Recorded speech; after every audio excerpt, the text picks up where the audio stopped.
ഇടുക്കിയുടെ വിനോദസഞ്ചാര മേഖലയ്ക്ക് പുത്തൻ പ്രതീക്ഷകളുമായി മൂന്നാറിലേക്ക് സീപ്ലെയിൻ എത്തുകയാണ്. കൊച്ചിയിൽ നിന്നാണ് മൂന്നാറിലേക്കുള്ള സീപ്ലെയിൻ്റെ ആദ്യ പരീക്ഷണ പറക്കൽ. കാലാവസ്ഥ ഉൾപ്പെടെയുള്ള സാഹചര്യങ്ങൾ അനുകൂലമായാൽ നവംബർ 11-ന് രാവിലെ 11 മണിക്ക് മാട്ടുപ്പെട്ടി ഡാമിൽ വിമാനം പറന്നിറങ്ങും. വിനോദസഞ്ചാര വകുപ്പും KSEBയും സഹകരിച്ചാണ് പദ്ധതി നടപ്പിലാക്കുന്നത്. 8 ആളുകൾക്ക് ഇതിൽ യാത്ര ചെയ്യാൻ പറ്റും. സാധാരണ നമ്മുടെ പ്രദേശത്തിൻ്റെ ഒരു പ്രത്യേകത വെച്ചുകൊണ്ട് പശ്ചിമഘട്ട മലനിരകളെയും അതുപോലെ മൂന്നാറിൻ്റെ ഭംഗിയെല്ലാം ആസ്വദിക്കുന്ന രീതിയിലാണ് ഈ സീപ്ലെയിൻ്റെ ഒരു യാത്ര ആരംഭിക്കുന്നത്. എനിക്ക് തോന്നുന്നു ഇവിടെ ആദ്യമായിട്ടാണ്. കരയിലും വെള്ളത്തിലും ഇറങ്ങാനും പറന്നുയരാനും കഴിയുന്ന ആംഫിബിയൻ വിമാനങ്ങളാണ് സീപ്ലെയിനുകൾ. വലിയ ജനാലകൾ ഉള്ളതിനാൽ വിമാനത്തിലിരുന്ന് ഇടുക്കിയുടെ കാഴ്ചകൾ നന്നായി ആസ്വദിക്കാൻ കഴിയും. എയർ സ്ട്രിപ്പുകൾ നിർമ്മിച്ച് പരിപാലിക്കുന്നതിലുള്ള വലിയ ചെലവ് ഒഴിവാക്കുന്നതും ജലവിമാനങ്ങളുടെ ആകർഷണീയതയാണ്. പരീക്ഷണം വിജയകരമായാൽ മൂന്നാറിലേക്ക് വിദേശ വിനോദസഞ്ചാരികളെ ആകർഷിക്കാൻ പദ്ധതിയിലൂടെ കഴിയുമെന്നാണ് പ്രതീക്ഷിക്കുന്നത്. മാതൃഭൂമി ന്യൂസ്, ഇടുക്കി. തത്സമയം ജെയിനിസ് രാജു ചേരുന്ന വിവരങ്ങളുമായി. Jain, good morning. നമുക്കിതൊക്കെ കാണുമ്പോൾ വളരെ സന്തോഷം തോന്നുന്നുണ്ട്. പക്ഷേ ഇത് എത്ര കാലത്തേക്ക് ഇതുപോലെ തന്നെ നിലനിൽക്കും? എത്ര നാളിന് ശേഷമായിരിക്കും ഈ ലക്ഷങ്ങളും കോടികളും ഒക്കെ ചിലവിടുന്ന പദ്ധതി അവസാനിച്ചു പോവുക എന്നൊരു ആശങ്ക കേരളത്തിൽ പല പദ്ധതിയും തുടങ്ങുമ്പോൾ ഉണ്ട് എന്നുള്ള കാര്യം ഞാൻ മറച്ചു വയ്ക്കുന്നില്ല. മോത്തി, നമുക്ക് ഇതിനെ വളരെ പോസിറ്റീവായി കാണാം. കാരണം ഇടുക്കിയുടെ വിനോദസഞ്ചാര മേഖലയിൽ വലിയ പ്രതീക്ഷകൾ നൽകുന്നതാണ് ഈ പദ്ധതി എന്ന് പറയുന്നത്.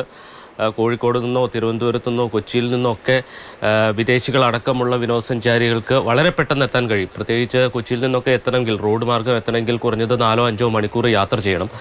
കൂടാതെ യാത്ര ചെയ്യുമ്പോഴുണ്ടാകുന്ന ബുദ്ധിമുട്ട്, അപ്പോൾ അല്പം കൂടി പണം ചെലവാക്കാൻ കഴിവുള്ളവർക്ക് വളരെ പെട്ടെന്ന് മൂന്നാറിലേക്ക് എത്തി അവിടെ ആകാശക്കാഴ്ച, പ്രത്യേകിച്ച് ഈ മലനിരകൾക്കിടയിലൂടെയൊക്കെ പറന്നു പോകുമ്പോഴുണ്ടാകുന്ന കാഴ്ചകളൊക്കെ ആസ്വദിക്കാൻ കഴിയുക എന്നുള്ളത് പ്രത്യേകിച്ച് നല്ലൊരു അനുഭവമായിരിക്കും.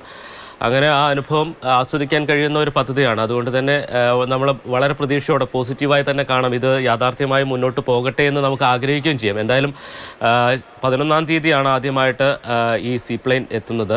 കൊച്ചിയിൽ നിന്ന് ബോൾഗാട്ടി പാലസിൽ നിന്ന് പറന്നുയരുന്ന വിമാനം KSEBയുടെ കീഴിലുള്ള മാട്ടുപ്പെട്ടി ഡാമിലെ ജലാശയത്തിലാണ് ഇറങ്ങാൻ തീരുമാനിച്ചിരിക്കുന്നത്. മറ്റ് പ്രശ്നങ്ങളൊന്നുമില്ല. പ്രത്യേകിച്ച് ഇപ്പം മഴയുള്ള സമയമാണ്. അതോടൊപ്പം തന്നെ ഒരുപക്ഷെ മൂടൽമഞ്ഞൊക്കെയുള്ള പ്രതിസന്ധികളൊക്കെ ഉണ്ടാകാം.